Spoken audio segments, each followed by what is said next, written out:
Alright, how do we solve this question. Question आपसे पूछा है, according to wave particle duality of matter by de Broglie, which of the following graph represents most appropriate relation between wavelength of electron and momentum of electron. ठीक है, तो wave particle duality क्या है, de Broglie hypothesis क्या है। ठीक है, तो डी ब्रोगली ने क्या बोला है, de Broglie hypothesis, matter has dual nature. जैसे लाइट का डुअल नेचर होता है वैसे मैटर का भी डुअल नेचर है।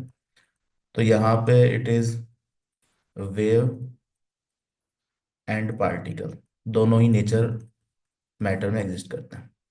ठीक है, तो इलेक्ट्रॉन जैसे मान लो, इलेक्ट्रॉन क्या है, पार्टिकल है। ठीक है, तो इलेक्ट्रॉन पार्टिकल तो है, ये तो हमें पता है, लेकिन इलेक्ट्रॉन वेव भी है। तो particle as well as wave.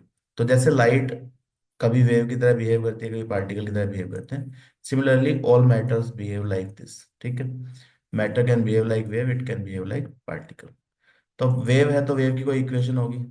ठीक है, वेव की वेवलेंथ होगी, तो lambda wavelength of particle will be H upon M V. इसी को हम क्या बोल रहे हैं, एम वी इज मोमेंटम, तो lambda is equal to H upon P. ठीक है, पी इज मोमेंटम। अब देख लो कौन सा ग्राफ आना चाहिए। तो हमें क्या पूछा है, लैम्डा और मोमेंटम का ग्राफ पूछा है। ठीक है, तो this is Y is equal to, ये एच तो कांस्टेंट है, ये एक्स है।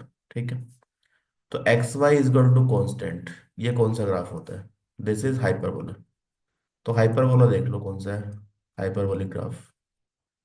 ठीक है, तो व्हाट इज हाइपरबोलिक ग्राफ, तो ये लैम्डा पी, ये पी लैम्डा है, स्ट्रेट लाइन कोई भी नहीं होगा, ये लैम्डा वन बाय पी है, और ये लैम्डा पी है, तो lambda versus P should be hyperbolic graph. ठीक है, तो ये फर्स्ट ऑप्शन सही होना चाहिए। तो lambda is inversely proportional to, lambda is inversely proportional to momentum. ठीक है, तो this kind of graph will be there, lambda versus P में हाइपरबोलिक ग्राफ होगा। तो फर्स्ट ऑप्शन सही आ रहा है इससे। ठीक है, तो डी ब्रोगली हाइपोथेसिस क्या है, all particle all matter has dual nature. Matter के सारे पार्टिकल वेव भी होते हैं, और पार्टिकल भी होते हैं। ठीक है, वेव है तो वेवलेंथ भी होगी, तो lambda upon P momentum that is wavelength. इससे आप सॉल्व करेंगे तो X Y is equal to constant hyperbola graph, तो फर्स्ट ऑप्शन सही है। ठीक है, तो first option is the correct answer.